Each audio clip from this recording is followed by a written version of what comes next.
Now here, I want to display these. I've been wanting to do this for a long time. These are dolls that I made myself, and they're made out of yarn. I want to do a tutorial on this, how to make these, because it's very simple. And I've made several over the years, and these are some of the first that I made. As you can see, some of them are a little spooky. That's kind of a simple one. You can see where if you want to cast a spell on somebody, you could use one of these. Ooh. And they are sometimes called JUJU dolls. It depends on what you do with them. It's like anything else. This one has a little gold in it, and this one's a little bit simpler. And it's got the little sparkles in it. I don't know if you can see them, but yeah, the yarn has a bit of sparkles. This one is a lot more complex. I kind of went crazy with this one. It's made of beautiful yarn.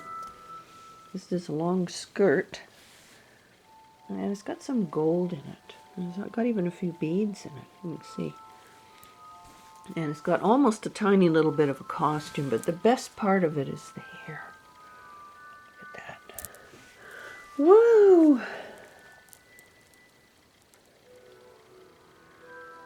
Gorgeous.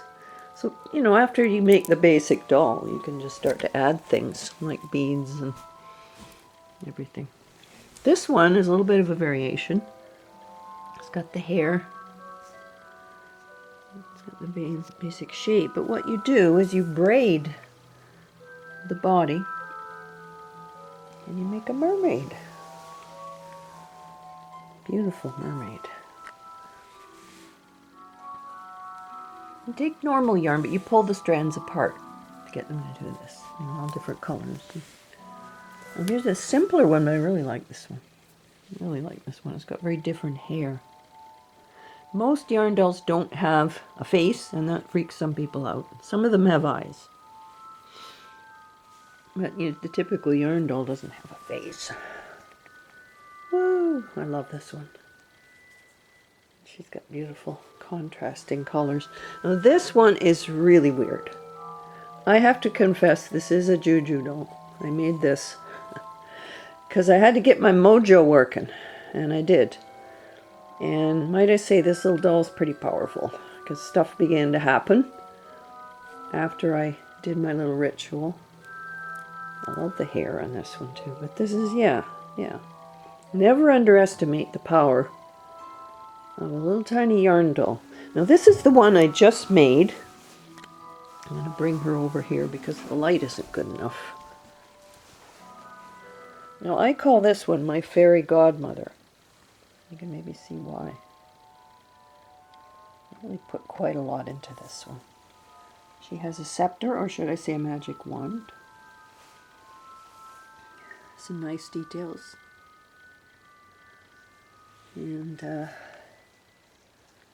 this one I made for myself. I was at a point of discouragement.